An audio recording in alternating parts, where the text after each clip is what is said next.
นั่งภาวนา1 ชั่วโมงเต็มภาษาขืนพุทธังติพุทธาเจ้านั้นผู้เจมี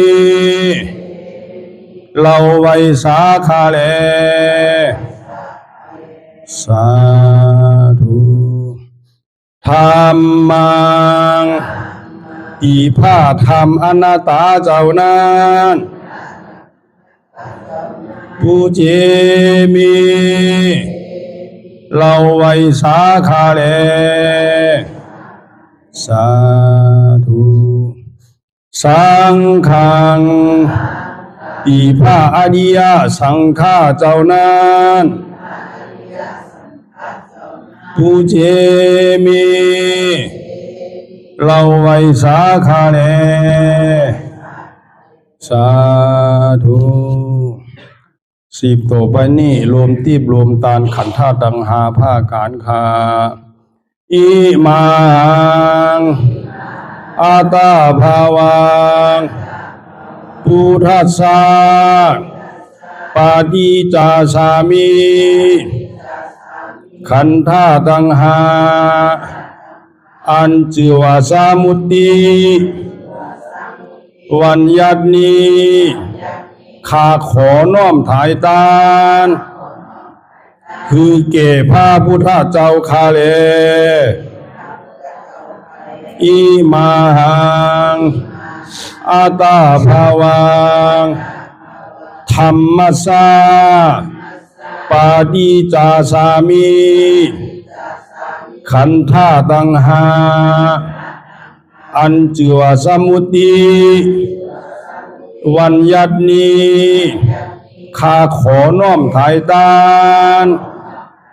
คือเก่พระสาธรรมเจ้าข้าแล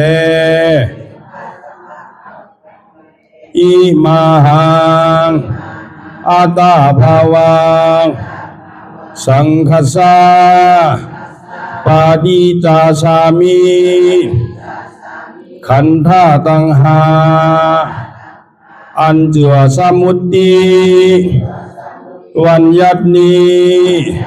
ข้าขอน้อมถ่ายตานคือเก่พระอริยสังฆาเจ้าข้าแลอธิษฐานปฏิวัติภาวนาหาหันตัดถึงอนัตตาอาหังพันเตอานิจจาวิปัสสนาทุกขาวิปัสสนาอนัตตาวิปัสสนากัมมฐานังยาจามิอาติธา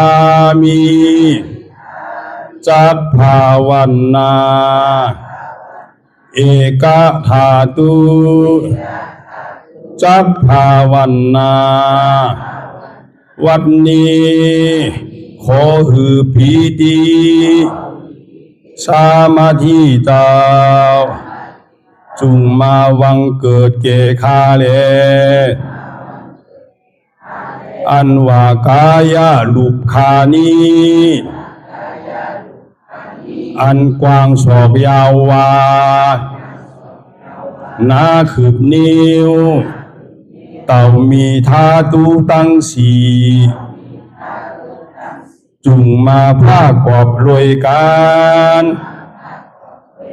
จังเป็นกายาลูกนี้อาทิอิมาสมิงกายปะทาวิธาตุอาโภธาตุเตโชธาตุวาโยธาตุยาจามิอาติธามิกวมโหนบลงสมมาพระอริยเปียเจ้าทุกพระวงคาพระอริยเจ้ากูเจ้าคา ในยามเมื่อไหนก็ดี อันคาเราเบาลู่เสแลในคำหลวงสามประการหนึ่งไลละนึกผิดสองไลอุจาผิดสามไลกาตามผิดมาตั้งหลายมนเจอนานตีพระอริยเจ้าตนไลตนหนึ่งก็ดีอาติตะป้นมาก็ดีปัจจุบันหน้าเมื่อเหลียวก็ดีขอหือต่างเจ้าตั้งตัวพระอริยเจ้าตั้งหลายมนคามาลาลดปดพงตัวสานุตัวโลดอาโหสิกรรมว่าหือเป็นปาปาทาน 热爱者府比蓝牙模式 อันจำเป็นโอมทลายเฮหับตับมักผลนิพพานอันจักเกิดขึ้นมาไปนานานอย่ากาดอย่ากาเสกรรมรวยเตอ มันเอากำมังวาสีกำมังกายกำมังแสงของรูปเด่นที่แต่อุตสาห์เป็นแต่การทำที่ที่มาดีต้นตัวสาวตั้งหลังก่อนดีเหมือนเดี๋ยวนี้ก่อนดีกว่าโพสังเป็นนั้นได้ธรรมะปณิปานสาวไหวแสทานานเสภาวัตระปัญญาได้เป็นได้ธรรมะปณิปานตอนนี้ไปวัดตามมนาคือสมณานทุกข้าวทุกข้าเป็นหน้าตาหน้าตาตาแบบตาที่ชีวิตที่กิจสักกิจสันในพวกสิ่งที่หายไปในภาวะสัญญาแผงมันกูเจ้ากูตนกูปากูก็บุคคลเสกรรมโดยเถิด สาธุสาธุสาธุ ก็เขาที่ไหลอ่อนกันเข้ากรรมฐานเข้าเหตุการณ์ตัวการใสคือพอไหลวางตัววางใสก็เปิดการดังนอกเนี่ยมันเป็นการนักเขียนเท่าไรเบียกไว้การหอการเฮินการดุการล้านการแฮดการหาการวานการเมืองใช่ไหมเป็นการนักเขียนเท่าไรเบียกไว้เพราะฉะนั้นเขามาแฮดการตัวกลางใสนี่เขาเอาวางไว้จังหวะเขาพี่วนเจนจาลองตั้งนอกก็ดีลองตั้งหลังเตียนป่อนมาก่อนดีลองตั้งนาเตียนย้ำไปถึงตื่นเขาอย่าพี่เอามาเพราะเขาใส่เตอนี่เกาเตียนมันมีไว้ยาวนี่ก็เอาสรุปขึ้นสายเตียนขึ้นเสียงสายเตียนขึ้นเสียงในปองว่าอันตีแค่เดี๋ยวเขาของคำใสแค่ถือใสเขาเก่าเศร้าเบาหมองนั่นแค่เขามีดอกตังขีใสหมองใสตุกขาใสเตียนเขามีดอกตังเจ็บตัวเลยสร้างเจ็บใจเลยสร้างสนิทคือเขาเอาวางไว้กันก็เปิดของอันที่ว่ามาดังเสียงนี่มันเป็นของเหมือนเขาแหวกป่วยแหวกสะเหมือนเขาแหวกไว้ในวาเขาเนี่ยเหมือนเขาเตียงโคอันนักอันหนาเนี่ยเตียงไว้ที่โหที่วาเขาเนี่ยจังว่าคือเขาวางไว้ดังเสียงอันวางไว้ดังเสียงนั่นเดี๋ยวพี่คือเขาไปใส่ถึงใส่จับใส่แปลนมันของว่าคือเขาวางไว้เพราะว่ามันวางนี่มันก็เว้าเพราะว่ามันเบียกไว้นี่มันก็นักจังหวะอันเขาใจติดใจจับใจแปลนนั่นของเขาแหวกไว้แหวกเปิดหย่อมกานี่เขาสำไรมาแหวกตัวเขาทางตัวเขานี่ก็แหวกขึ้นแหวกลงลุกนั่งไปนอนก็บ่เหลือใสอย่าพี่ว่าลองเปิดเถอะพอเขาไปแหวกเปิดนี่ก็แค่นักหรือเก่าแทงตัวเขาเนี่ยห้างก้อยก็เขาบอกเขาออกลุกนั่งก็พอใครเหลือออกเหลือใสคือเขาหมอวางของวางตัววางใสเนี่ยอย่าพี่ใครไล่อย่าพี่ใสที่ใจจับใจเปลี่ยนสั่งเนี่ยจังหวะคือเขามาพึกวางเนี่ยวันหนึ่งเจ้าก็เขาก่อนที่ไรวางไว้หากก็คือก็ถึงที่ไรพาดตัวเขานี่กำลังสุดท้ายมานี่ก็ที่ไรเอาสองขึ้นปันถัดนำถัดดินถัดไฟถัดล้อมขึ้นมันอยู่กับเฮาเตะป้อนผีป้อนเหลือนป้อนวันมาต่อถึงเหมือนเลี้ยวนี่สร้างก่อนมันเหมือนเก่า ไข่เท่าก็เท่ามาไข่เปลี่ยนก็เปลี่ยนมาไข่ตายก็từngที่ไรตายตั้งนาแต่หัวมันที่มีตายอันเดียวไงหรือเสียตายนี่มันมีสังทางมาปุ่มมาคือมานี่ตั้งนานี่หรือเสียตายนี่มันเมียนไหนแถวก็เบอร์ตั้งหลังนั่นเท่าไรเกิดตั้งนาก็หัวtừngที่ไรตายถ้าว่ามันไข่ตายนี่ก็อย่าไปเกิดนั่นจนที่มันตายจังหวะอันเฮามาจ้างปฏิวัติกันนั่นเนี่ยปฏิวัติเปิดดุมไรเกิดทางพอมันมีเกิดก่อนมันที่มันตายทางเพราะว่ายังถึงมีเกิดอยู่ก่อนมันถึงที่ตายนั่นจังหวะตะลาทำขอสั่งคำสอนของพระสัพพัญญูเจ้านั่นมันสารคัดมันคัดโดกคัดล้อกาวในโลกล้อกานั้นมันไหลหลองจอมนำขอสั่งคำสอนของพุทธเจ้าเฮานี่สารคัดสือเนี่ยเพราะว่ามันมีเท่านี่อันนั้นเท่ามันถึงมีเพราะว่ามันมีเกิดเนี่ยอันเกิดก็มันมีพอมันมีเท่าอันเท่าถึงมีเพราะว่ามันมีเปลี่ยนมีเจ็บนี่ก็อันเปลี่ยนเจ็บเนี่ยมันถึงมีเพราะว่ามันมีตายนี่ก็อันตายเนี่ยมันถึงมีตรงวันนอลองเจ้าอลองเฮาเจ้าโพธิสัตว์เฮานั่นสองที่ไปหาทำไปหาสัจจะเนี่ยทำในปองว่าสัจจะอันมันมีเตไปหาธรรมที่อันมันเกิดไปหาธรรมที่อันมันเป็นไปหาธรรมที่มันตายนั่นเนี่ยพระพุทธเจ้าเขาก็หาทอบยามาอย่างก็เลยขึ้นเป็นสัมมาสัมพุทธะเจ้าเมื่อเดือน7ขึ้น15ค่ำนี่วันนี้กำเลี้ยวเป็นวันพระพุทธเจ้าเขาอันนี้ก็คือเขาต้องใส่ไว้ในออกในใสพระเจ้าแต่ของเขาก็ฮอธรรมเทศนาไปในภาษาไตเนาะไตหลวงพี่น้องไตก็ลุกมาหลายตีหลายตางก็มีน้ำเนาะก็มันก็โกคำปองกำขืนนั่นเขาก็ฮอไตเทศนาบรรยายธรรมะไตพองแล้วก็ภายขืนเขาพองขืนก็ขืนรอเล่เนาะก็พอมันในไรก็ดีก็เปิดเขาพอไรปองไว้ว่าก็เปิดในวันมื้อนี้มันเป็นวันพุทธเจ้าเกิดก่อใจเมื่อเจ้าใจสิทธัตถะเกิดมาหันนาเมนั่นนี่ก็เป็นในวันมื้อนี้เป็นวันมื้อเกิดก็เกิดที่ไหนเกิดที่เทินที่ป่ามันจะเกิดที่หอที่วังนอรองเจ้าเฮานั่นโพธิสัตว์นั่นได้เกิดที่ในหอในหอในห่างในหอมใส่เมื่อไรเป็นสัมมาสัมพุทธเจ้านี่ก็ไรเป็นที่ในเทินในป่าก็นี่ถึงที่ไรเอาปรินิพพานไปนี่ก็สำไรไปเอาปรินิพพานที่ในป่านั่นเขาเพราะฉะนั้นที่ป่าเนี่ยมันกัดเย็นน่ะมันมีดอกตาลสุกสักมีดอกตังโอนตังมอสั่งเนี่ยนะพอเขาอยู่ในหวานในเวียงเนี่ยเหมือนเขาหู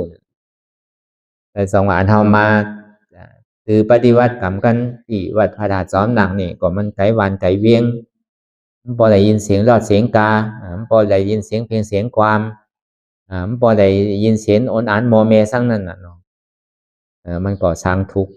ที่อันมีกับเสียงนอกเสียงหนูเสียงกัดเสียงเย็นกันจังหวะตีกัดตีเย็นนั่นอันมันสุกซากใสนั่นมันเป็นที่อันเป็นองตีที่อันกัดเย็นเป็นองตีที่อันถอดแมทว่ะที่ไหนก็ยาวที่มันแค่ถือใจเฮาสุกซักมันจะแค่ถือใจเฮาเก่าเสาว่ามองนั่นจังหวะมันเป็นตีพาเสดว่ะที่ไหนก็ยาวมันจะว่าในเถินในป่าเหี่ยวจะนี่ไหลมดแค่ไหลมดที่ไหนที่มันซามซาที่ไหนมันกัดป่วนไม่ป่อนจะนี่ก็เป็นที่อันสร้างทุกข์ที่อันเท่าที่ไหลสร้างตือปฏิวัติกันแล้วก็เปิดนั่นในวันมื้อนี้ก็คือเฮาเป็นที่อันหมายตองเป็นที่อันคือเอาเขาใส่ไว้ว่าวันเดิน7 โมงนั่นเพราะว่าในเมืองเฮาแต่ก็ถือว่ามันขึ้นถาขึ้นถ้ำนั่นน่ะเนาะพอเดิน7 โมงมันถาด200นั่นก็เปิดถาด200กับป่าเอเนี่ยความหมานห้องกับป่าเอความขึ้นเฮาความไตทางป้อดอกโคงนี่ก็ห้องว่าพระธาตุ200เนี่ยก็เปิดมันมีเสียนขนโหพระพุทธเจ้าเฮาไว้3 เซนมันเป็นองตีอันวิเศษที่เป็นปีไหน1 ปอกก่อเพิ่นที่ได้คืนนั่นเดิน7 โมแน่เดินเสียงโมแน่นั่น ปีใน2 ปอกเพราะว่าขึ้นถาดพระธาตุซ้อมดอยเอานี่ก็สามารถขึ้นพระธาตุซ้อมหนักเรียนเฮาอยู่เมื่อเลี้ยวเนี่ยมื้อ7 ค่ำได้8 ค่ำเป็นวันขึ้นถาดห้องเดินเจียงหล่อง7 ค่ำ8 ค่ำเดิน7หล่อง8 ค่ำ8 ค่ำ7 ค่ำ8 ค่ำนี่ก็เป็นวันขึ้นถาดซ้อมหนักก็มันมีไว้ซื้อเนี่ยมือกูบอกที่ถาดซ้อมลอยเนี่ยมันเป็นเจ้าวากดวัดวอเฮอวัดวอเฮอก็เป็นตีชาติอันคอนฮอมันนี่เกิดเป็นวานวอเฮอเป็นวานเมืองเนอเนาะแต่เจ้าคูว่ากดเนี่ยมันก็เลยมากุมลุมลาพระธาตุซ้อมลอยได้มาเฮ็ดหนักกาไว้ที่พระธาตุซ้อมลอยนั่น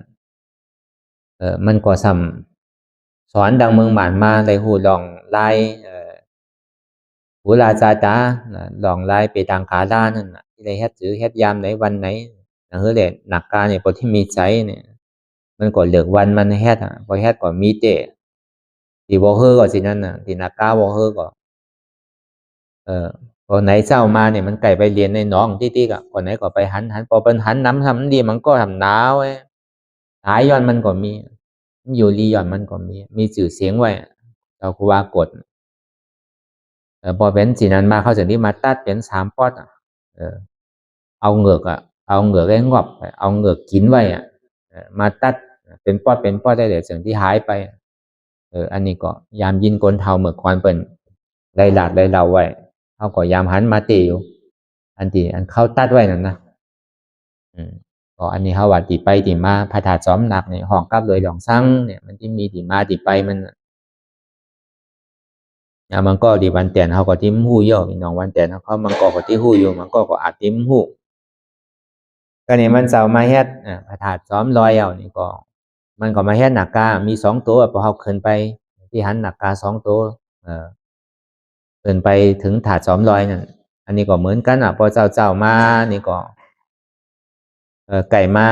อาบน้ำตีหนองลอยพอยาวก็มาตีหนองหนักตั้งไตเท่านั้นน่ะที่พระธาตุซ้อมหนักไอ้ตีไตลอยมันมีหนองไว้ก็ท้องหนองหนักไก่มาอาบน้ำตีไตนั่นบางพวกอันตุภาอันที่เข้าไปดีถาดซ้อมลอยเข้าหัน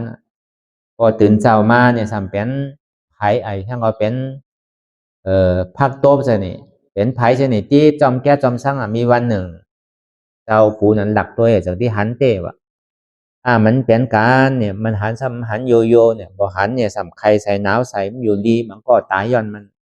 ปกติให้เป็นสิ่งนี้ที่เนี่ยมันเป็นทุกที่เฮ็ดซื้อก็เฮ็ดรอดเนี่ยมันเจ้าจากนี้มาตัดออกเป็น3 ปอด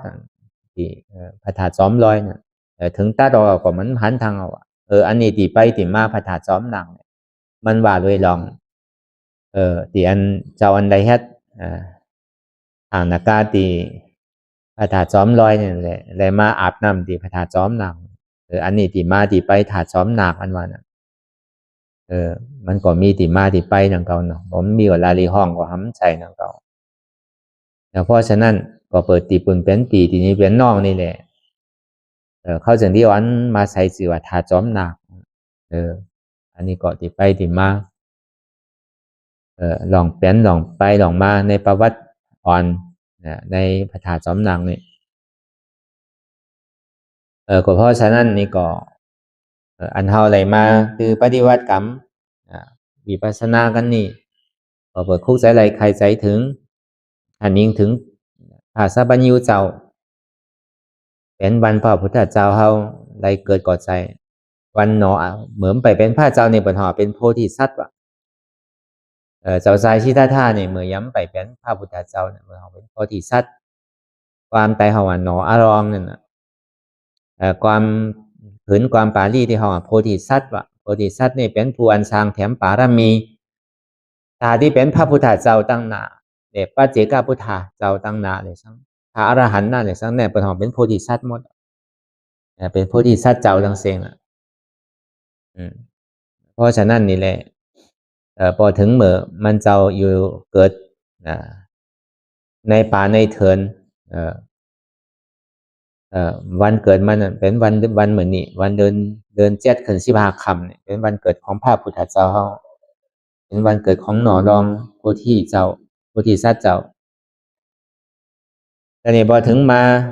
อายุอาสาอะไรชาวเก่าเยานี่ก็ส่งที่ออกบวชก็เปิดหันช่างเนี่ยหันเทวตุตังหานั่นตุตังสีเกิดเท่าเป็นตายนั่นเลยหันคนเท่าคนเป็นคนตายเอาเกิดสังเวกาตราอิมเบอร์มันไข่เกิดไข่เท่าไข่เป็นไข่ตายทางที่ไปหาตาลาเตียนมันเท่าที่ไปหาตาลาเตียนมันเกิดเท่าเป็นตายก่อนพอเมื่ออายุเจ้าไรเศร้าเก่านี่ก็ออกเถินพอออกเถินมายาวนี่ก็ไปหาตาลาเตียนเกิดเท่าเป็นตายใส่เวลาเขายาหมูฮอกปียอม2 เดือนแค่ซื้อก็เตือกมันได้ตาลาเนี่ยแค่ซื้อก็มันทอมยาจำนี่ส่วนที่มาขาดใจเจนจาตัวอีลีแหละอันเก้าแฮดมานี่มันใส่ลายมันเนี่ยมันพิษมันเปลืองเสียงเหมือนหนังใหม่ที่มันย้ำนำไว้แหละเป็นไม่ดิบเหมือนกันสำย้ำนำไว้มาโทรกันซื้อก็ตาที่ลูกเป็นไพ่นี่ไม่มีรู้ทางกรรมหนึ่งสัมมาเจนจาว่าไม่รีบแต่ไม่แห้งว่าไม่รีบอันย้ำนำไว้เนี่ยเอามาสีจอไม่แห้งก็ตาที่ลูกเป็นไพ่ก็ไม่มีมันเจ้าสันที่เจนจาว่าไม่แห้งเลยไม่แห้งพอมาโทรสีกันก่อนมันถึงที่ลูกเป็นไพ่มันเจ้าสันที่พาวางแปดเหมือนกูบอกแต่เอาศีลเนี่ยสมาธินำนาที่ดีกันเนี่ยมาทน2-3เอาสติเลยสมาธินำนาผมไปใส่เด้อศีลาเลยสมาธิเนี่ยมันเหมือนไม่รีบเนี่ยไม่รีบโทรเกิดก่อนมันลูกเป็นไพ่อะไรการนี่สติเลยสมาธินั่นเสมือนซื้อเหมือนไม่แห้งเลยไม่รีบโทรเลยตาที่ลูกเป็นไพ่ก่อนมันเป็นอะไรเดี๋ยวที่เอาไม่แห้งเลยไม่แห้งมาโทรมาสีจำกันเสร็จที่ลูกเป็นไพ่ไม่แห้งเลยไม่แห้งนั่นเป็นสร้างเนี่ยเป็นปัญญานำนาเดี๋ยวนี้เอาปัญญาตัวเจ้าก่อนนำนาเอาอันที่ไรเห็นหูมาที่อารยเสอุตกาฤาษีอาราฤาษีเขานั้นเอาพาวางแปดได้เลยเดี๋ยวนี้มาแพทย์โดยตัวใจเจ้าเก่าที่อันตัวเจ้าเก่าเลยหันสภาวะเตียนเขาเลยห่อไปเหมือนเจ้าพอเป็นสิ่งนั้นมาอย่าเอายานปัญญาพิจารณาดูไถ่ตองดูว่าที่มันเจ็บก้อนคนอันของนักหลงเตี่ยมันเบียกไว้ของนักสร้างเนี่ยอันมันเบียกไว้ตั้งนอกของนักหอของนักเฮินของนักโอจาโกของนักหมอกคำหลงสีลูกของนักดุของนักเมของนักโผนักของนักเมของนักป่อนักเมชนี่หออัตตาตั้งนอกนั่นมันก็วางแปดมีสังเตก็พอเลยจุนในพาวางแปดเดียวก็บอถมนำลายต้องลองลีเนี่ยเลยที่เก็บกินขึ้นก่อนมันใส่เมียวมันได้หลาดไปแล้วแต่อธิษฐานไปแล้วที่ปวกขึ้นไปก่อนมันใจเป็นก่อใจมันเป็นใจเป็นคนใจนั่นมันเป็นผู้ใจที่ปวกไปขึ้นเนี่ยมันใจลายมันมันเอาจูนพายวางแค่สินี่การในประวัติมันเจ็บก่อนขึ้นเมื่อแกนมานี่ก่อนจะที่หันเก้าหันกูนั่นหันเก้าหันกูก็สัมที่ได้วางว่าเก้านี่ก่อนมันใจเต็มมีเจโน่นี่ไข่เท่ากับตึ้งที่ไรเท่าโน่นี่มันไข่แป้นกับตึ้งที่ไรแป้นโน่นี่มันไข่ตายกับตึ้งที่ไรตายรู้เพราะว่ามันเป็นเก้าเต้เดี๋ยวมันโดดเท่าโดดแป้นโดดตายอันนี้ก็มันใจรู้เก้านี่ก็อย่างที่วางเป็นมันใจเก้านั่นปองว่าอนัตตาเอาสมาธิที่หันสามารถสังกัปปะพิจารณาดูหันทุกขะหูจักเหตุทุกขะอย่าก็วางเหตุทุกขะเป็นอนัตตาเหตุทุกขะทั้งหมดทั้งสิ้นก็เมื่อตัณหาความอยากอะไรใครเป็นใครมีอัตตามานาในล้อผ้าอัตตาว่าเป็นเก้าเป็นมานาว่ามีเก้ามีล้อผ้าสำคัญและอันเป็นเก้าเป็นขและอันมีเก้ามีอัน3ตัวนี้เหตุการณ์รู้พอหูหันปองแจงแรงใสจีนี่พอจำเมืองแรงมาเหมือนเดินเจ็ดเขินสิบาคำนาดีฮอกมงตาวันก็พูดออกมาซับมันเจ้าก่อเลยอาสวะขายานนั่นอาสวะตังมัวตังเสียงอาสวะกิเลสาเหงหาปากนั่นนี่ก็ขาดตัวปวดเสียงกว่าเมื่อเดินเมื่อวันเมื่อนี้เมื่อเดินเจ็ดเขินสิบาคำเมื่อกลางในเจ้าฮอกมงหาโมงไปต่อถึงฮอกมงเหมือนเขาตึกหนักทลายอยู่มันเจ้าก็ได้เป็นผู้ท่าเจ้าเกิดขึ้นมาในโลกโลกานี่เป็นขึ้นมาเป็นสัมมาสัมพุทธะเจ้าได้ตรัสรู้อันนี้ก็เป็นวันใหญ่ๆสำคัญเตียนเฮาบ่ได้ฮู้ได้หันได้ยมย้ำนับถือศาสนาพุทธะเจ้าได้สั่งได้ขึ้นชื่อว่าเป็นความพุทธศาสนานั่นได้สั่งนี่ก็เฮาเป็นพุทธศาสนานั่นพุทธะนี่เป็นผู้ฮู้ผู้ตื่นว่าภาษานี่แจ้งแรงติกัดเย็นว่าพุทธภาษานั่นพุทธะนี่ก็ฮู้ก็ตื่น ภาษาอันว่านั้นแจงเลี้ยงตีกัดเย็นว่าหูสั่งหูว่าตุขาเป็นอนัตตาว่ะก็หูอันว่านั้นหูอันที่มันเจ็บอยู่ที่ตัวแต่สั่งเจ็บอยู่ที่ใจแต่สั่งเจ็บไปดังเสียนั่นแต่สั่งมันใจของเก่ามันเป็นอนัตตามันใจตัวเก่ามันใจเก่ามันใจเจ็บเก่านั่นอันนั้นห้องว่าเป็นก็หูอ่ะ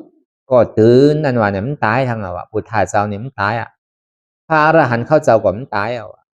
ไล่ใจมันตายอ่ะห้องว่าเป็นพุทธาว่ะอรหันตามาสัมมาสัมพุทธาเจ้าเนี่ยอรหันตาสัมมาสัมพุทธาเจ้าพระอรหันต์เนี่ยสังพระพุทธเจ้านั่นเนี่ยสังก็มันตายทางว่าปองว่าตื่นเนี่ยปองว่ามันตายว่ะแสงเรียงที่กัดเย็นเนี่ยอันมันเจ็บแกนต้องตอนนี้สันไว้อยู่ที่ตัวเนี่ยอันหูเจ็บแกนตรงตอนนี้สันอยู่ที่ใจนั่นอันหาบอันเจ็บแกนตรงตอนนี้สันอยู่ที่เวทนานั่นที่มันเป็นอยู่สินั่นมันใจเก่ามันเป็นอนัตตาหันอยู่หูอยู่มีอยู่เพื่อกับมันใจเก่าอันนี้มันหูหยาบนะว่าเพราะว่ามันเป็นพุทธศาสนานี่มันหูอันนี้ตอนนั้นมันบอกเขาเป็นพุทธศาสนาก็ว่ากับจือเลยนะว่าเลยลองมาพงตีนว่าเลยลองเซียนหอเฮินว่าเลยลองพิงทุงว่าเลยลองหิดลองทุ่งได้ดูอันเตะอันแจกต่างๆมันก็เขาก็ติ้มพอไหลหูมไปไหลยินไปไหลเฮ็ดพอเขามาจังหรือปฏิวัตินั่นตีปองมันเป็นหืออันว่าเป็นเจ้าพุทธศาสนาวันนั้นก็เขาติ้มหูตีปองอ่ะมันใจว่าขึ้นวัดขึ้นวานน้ำเลยว่าเป็นพุทธศาสนาก็มันใจมีเจดีย์ถาดเป็นหมื่นเป็นแสนเนี่ยเป็นพุทธะก็มันใจมีเจ้าสังฆาอ่านโหหมื่นโหเฮงก็มันใจคนหนุ่งโคขาวโคเปิกเหล็กเขาวัดก็มันใจว่าศาสนาพุทธศาสนาว่าเลยลองก็หู้ก็ตื่นแจงแรงติกัดเย็นหูตุขาเป็นนั้นตาตื่นก็ปองว่ามันตายภาษานั่นปองว่าอันมันเจ็บแกนตรงตอนเนชานอยู่นั่นเตียมันเป็นยุกอันมันเป็นใจเจตสิกยุกทั้งหมดทั้งสิ้นเนี่ยมันเป็นอนัตตา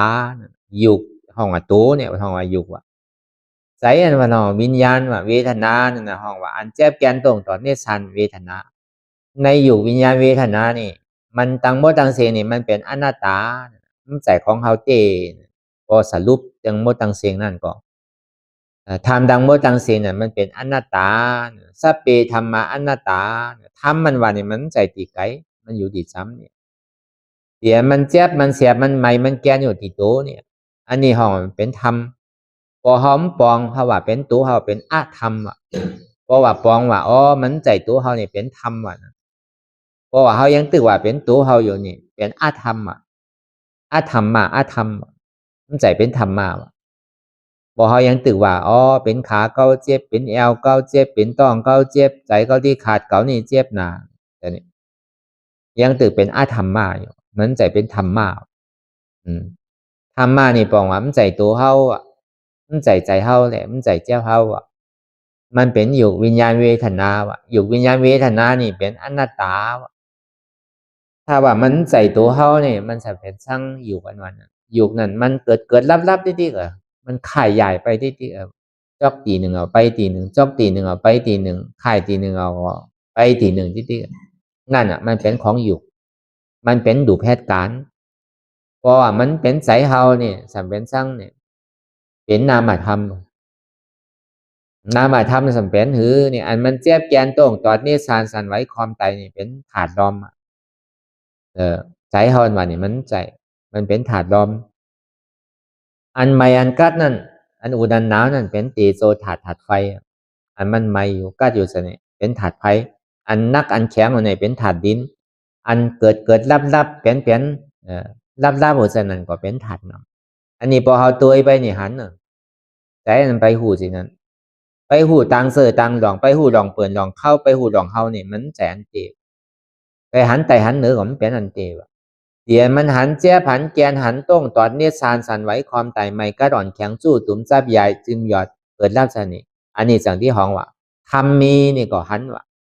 หันอยู่เตียนมันเจี๊ยบแกนต้งตอดเนี่ยสันไว้ผู้เตียนมันเจี๊ยบแกนต้งตอดเนี่ยสันไว้ถ้าบอกเตียนมันเจี๊ยบแกนต้งตอดเนี่ยสันไว้เนี่ยหันอยู่ผู้อยู่อย่าก็ยอมหับวางเป็นอนัตตาหันอยู่ผู้อยู่มีอยู่สัมวางเป็นอนัตตาใจเก้าในปองว่าอนัตตาวะ อันนี้ส่วนที่ห้องว่าทำมีนี่ก็คือหันทำใจนี่ก็หูอ่ะพอมีตัวหันในตัวหูสินี่แต่มันที่ไหลทอดไหลยามันมันที่หมอสุดหมอเสียงหมอหายไปอัตตาตกขาดเดียวก็วิจิกิจฉาก็ขาดอันเจ็บแต่สร้างตุกขาดเนี่ยสร้างในก่อนมันก็ที่หายไปอ่ะพอมันหายไปอ่ะก็จนที่ไปจามป่วยสุขะเวทนาอันห้องว่านี่ปานห้องว่านี่โรธาสัจจานั่นเนี่ยก็ที่ไหลหับที่ไหลจามที่ไหลสวยสุขะสันติสุขะในภาวะจัดนี่กำเดียวเราไปมือฝุ่งมือเหือเขาแค่เหมือนในก็เขาที่ไหลท็อปในยาเหมือนนั้นกำเดียวมันใจวันนี้ปานความสุขอันว่านั้นสุขที่มันอยู่ในตัวในใจเนี่ยก็ที่ไหลทอดไหลยาในจัดนี่กำเดียวสุขในเมืองคอนเนี่ยสร้างสุขในเมืองสวรรค์เมืองนิพพานนั่นเนี่ยสร้างก่อที่ไหลทอดไหลยาเหมือนเลี้ยวกำเดียวก็เขาแค่เท้าจ้างตือกำไปก็เปิดอันเขามาแค่จ้างตือปฏิวัติอยู่นี่มันเป็นปรมัตถะเนี่ยบอกว่าอันเตที่มันมีพอเขาหาอันเตหันอันเตก็เขาที่ไหลอันเต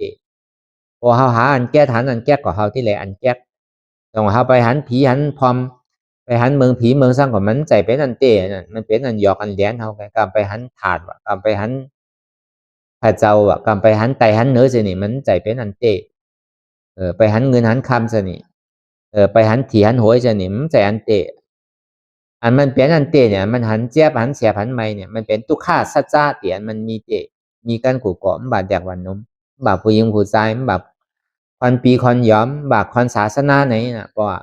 บาปคอนเมียวไหนคอนลำคอนกรรมก็หันหมดอันไพ่หันมันมีจังว่ามันเป็นปรมาธาเป็นอันแจดนั่นแหละพอเขาหาอันแจดก็เขาก็ที่หันอันแจดจังว่าอันแจดหรือเจ็บเนี่ยก็ที่มีสังทางอันเจ็บอันเสียอันไม่นี่หันกันกูก่อมีกันกูก่อพอหันน้ำยอน้ำแทงพอมันพอเกิดขึ้นเป็นมาพอเจ็บแกนตรงตอนนี้สารพอเกิดขึ้นเป็นมาอย่างนี้ก็ขาเก้าเนี่ยเพราะว่าเจ็บมีที่ไหนก็เก้าก็มีที่นั้นเจ็บเนี่ยเป็นตัวทุกขะอันเก้านั่นเป็นเหตุของทุกขะของว่าตัวสมุทัยสัจจะเหตุทุกขะว่าเป็นหัวเก้าขาเก้ามือเก้าตัวเก้าใจเก้าเจ็บเก้าหันพอหันแล้วก็เอาเก้าตัวนั้นออกมีหัวมีขามีมือมีตัวมีใจมีเจ็บเพราะว่ามันเป็นหัวเก้าก็อย่าพี่มันเจ็บเพราะว่ามันเป็นตัวเก้าก็อย่าพี่มันก่อนมันคืนเพราะว่ามันเป็นต้องเก้าอย่าพี่ต้องเจ็บเพราะมันเป็นก่อนเก้าอย่าพี่ก่อนเก้าเจ็บเพราะว่ามันเป็นขาเก้าอย่าพี่ขามันเจ็บเพราะว่ามันเป็นดุกเป็นเอ็นเก้าก็อย่าพี่ดุกมันเจ็บมันแกนพอเปิดมันใจของเก้าเนี่ยมันเป็นตุกขาไงเนี่ยที่มันเป็นอยู่มีอยู่นี่หลากหลายไข่ติ๊กมันเป็นตุกขาขานใจบ่าไรมันเต่งมันเป็นอนิจจาบอกมันเบาเต่งตุกขาขันใสอนัตตาอุปเปิงใดจีสังไหลอันเท่าดูหูดูหันดูปองแสงแรงใสเต้นี่ก็เราปองแสงแรงใสว่ามันมาดีโตก็บ่ใจโตเราอนัตตามาดีใสก็บ่ใจใสเราอนัตตามาดีเจ็บก็บ่ใจเจ็บเราอนัตตาอันนี้ปองว่าทำมีก็หันทำใจนี่ก็หูอันมีคือหันอันใจก็คือหูหาอันเตหันอันเตไลอันเตก็ที่เป็นอันเตทำมีหันทำใจมั่วเนี่ยปองว่ามีหัวเก้าขาเก้ามือเก้าตัวเก้าใจเก้าเจ็บเก้าอันนี้ปองอาธรรมมาทำมีแต่สัมหันสว่าหันเป็นของเก้าติ๊กหันว่าเป็นขาเก้าตัวเก้าใจเก้าเจ็บเก้าติ๊กถ้าว่ามันเป็นของเก้าเจ๊ก่อนมันอย่าพี่เจ็บอย่าพี่โกนอย่าพี่เขินอย่าพี่เทาอย่าพี่เป็นอย่าพี่ตายก็เปิดมันใจของเก้านั่นน่ะมันจะที่เทาอย่าก็เป็นอย่าก็เจ็บไข่ไม่หนายก็ตายทั้งดีสุดมาก็ก็เปิดทั้งเนี่ยก็เปิดเฮาหู้จักมันก็เปิดเฮาหันว่าเป็นของเฮาติ๊กเพราะฉะนั้น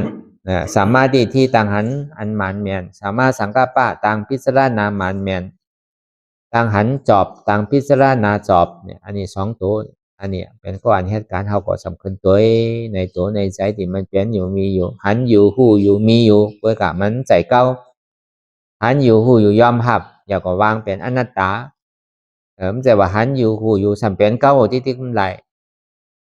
หันอยู่หู้อยู่สำหับก็สำไรเฮาโดนได้หับเนาะพอหับแล้วก็มันก็พอมันวางใดก็เป็นอนัตตาคำเดียวผมวางใดนี่ก็เป็นอัตตาที่กัน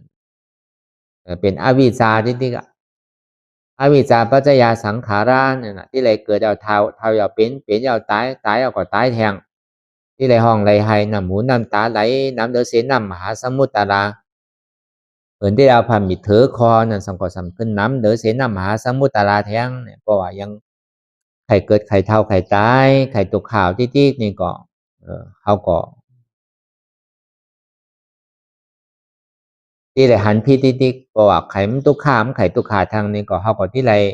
เพิ่งตาที่วางคือไรอย่าพี่หันพิษอย่าพี่ปิสระอย่าพี่วนพิษแท้งเพราะฉะนั้นนี่ก็อันนี้ก็เอาสัมมาทิฏฐิหันตุกขะสัมมาสังกัปปะพิจารณาว่าตุกขานี่บ่ใจเราอนัตตาสัมมาทิฏฐิพิจารณาว่าเจ็บสัมมาสังกัปปะพิจารณาว่าเจ็บนี่บ่ใจของเราอนัตตาอันนี้ก็คือเขาวนเจนจายาวพยายามมันหึงอย่าพี่ว่าไว้ป่อนอย่าพี่ว่าเทิงป่อนเตียนเขาหันก่อดีเตียนเขาพิจารณานั่นก่อดีคือมันพอเพียงกันไปพิจารณาจนเจ็บนั่นหายไปพิจารณาจนทุกขานั่นหายไปพิจารณาจนอัตตานั่นตกพุทธาไปอันไหนที่มันพุทธบอกเกิดขึ้นแปลนมานั่นนี่ก็คือเขาพอหมองวนวางแทบตัดเป็นอนัตตาไหลเบาใจตัวเราอนัตตาขาขึ้นขามีคืนนี่เป็นทุกขาบ่าใดอนัตตาก่อนเจ็บก่อนนี่มีเจ็บนี่เป็นทุกขาบ่าใดอนัตตาต้องเจ็บต้องนี่มีเจ็บนี่เป็นทุกขานี่บ่าใดเป็นอนัตตาขอแค่สิในไปที่อันนี้พอทำมีก็หันทำใจนี่ก็หัวขอแค่สินี้พิจารณาสินี้ไปคือเจ็บนั่นพอสุดหรือทุกขานั่นพอเสียงหรือใจอัตตานั่นพอโตพุทธอันไหนที่มันมานั่นนี่ก็เขาอย่าไปหลงอย่าไปลืมอนัตตาเจ็บก่อนใจเราอนัตตาใจที่ขาดก่อนใจเราอนัตตาเจ็บที่ไหนก็อย่าคือเขาวางเป็นอนัตตาไปติ๊ก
lòng tang anh bénอยู่ทุกสิ่งทุกอย่างอย่าคลองคำไว้ที่ใส่หูถอดถอนออกที่ใส่หูมันออกเสียงก่อนสภาวะไหนก็ดีลองตามอันไหนก็ดีอันเกิดขึ้นมาที่โตที่ใสที่เสียบฉะนั้นถอดถอนออกที่ใส่หูมันออกเสียงสภาวะอยู่ถักสี่ประการเช่นนั้นแจบแกนต้งตอดนิดสานสันไหวคอมไปไม่กระดอนแข็งสู้ตุ่มซับยายซึมหยอดเกิดลับสภาวะอยู่ถักสี่ประการเช่นนั้นตีน้ำถัดไปหูจักตีอัตตาไปยึดไว้ว่ามีโตมีใสมีเจ็บฉะนั้นเขาหมอวางเป็นอนัตตาไหล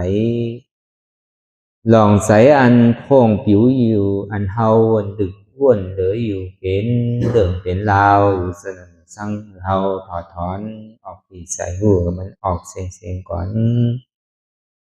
ยอมกึดยอมออกยอมลงอันเฮ็ดให้เฮายินดียินให้ส่วนนั้นอารมณ์เสื่อถึงใจถึงขอไว้มันยึดไว้มันเป็นทุกข์นั้นปล่อยวางออกที่ใจหูมันออกเสียงก่อนลองเจอเปลี่ยนทุกข์เลยลองย้อนถึงใสหลายอย่างอันเกิดขึ้นมาตีโตตีใสตีเสียบฉะนั้นปล่อยวางยาวเสียก่อนก่อยค่าย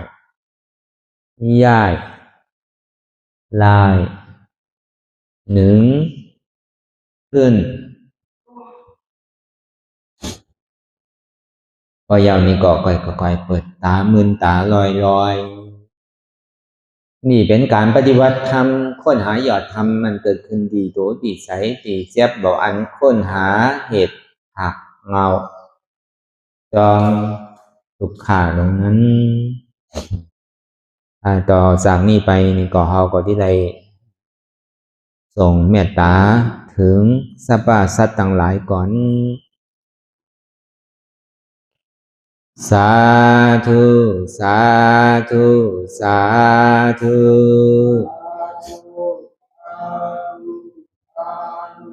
ผู้ฆ่าต่างหลายขอเชิญเอาอย่างเทศนาวุญที่ผู้ฆ่าต่างหลายไหลกาตำมาแล้วในวันนี้คือว่าไหลอือตานรักษาศีลรับตาภาวนาเจริญวิปัสสนาญาณพังธรรมเทศนานี้และขอส่งมือมากำสู่ยังตอนโต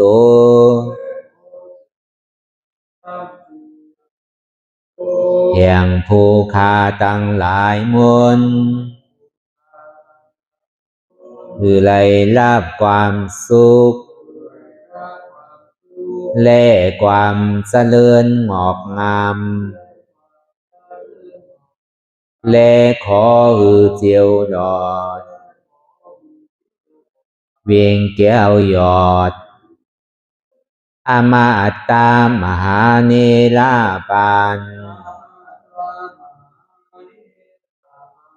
ในอนาคตกาลาอันจักมาวันปลายนานั้นแก่ผู้ฆ่าทั้งหลายมน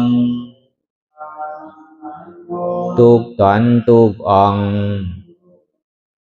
ทุกผู้ทุกคนและเตือแทงผ้ากันหนึ่งผู้ฆ่าทั้งหลายมนข ขออุทิศนาบุญทั้งหลายมวลผุงนี้ไปแผ่พายถึงเทวาวุตเทวาดาพญาอินทร์พญาพรหมพญายมมาราชพูดหนักน้ำไอโซน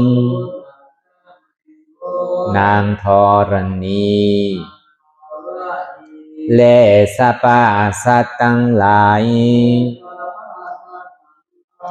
และหมู่ชยาข้าคุณทั้งหลายมวลอันไหลอานิสากรรมไปสู่ปาลาโลกปลายนานั้นขอส่งโจรกันมา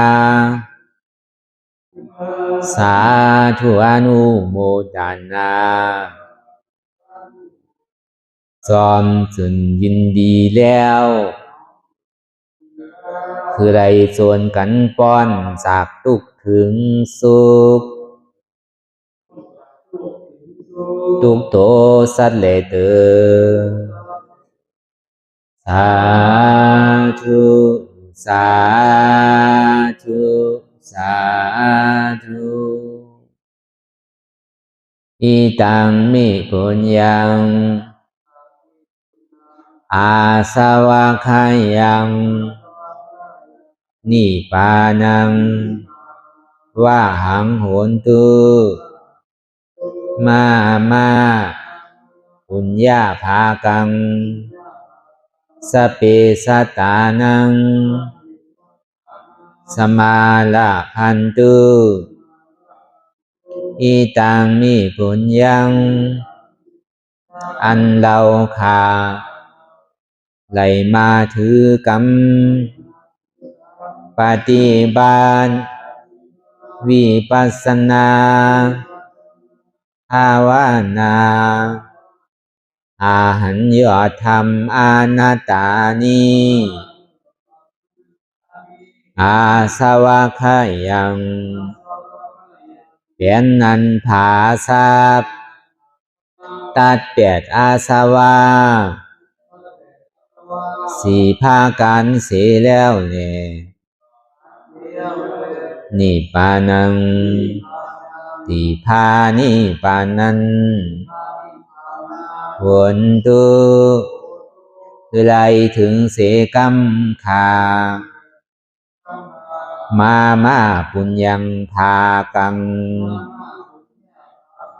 ขอนดีอันคา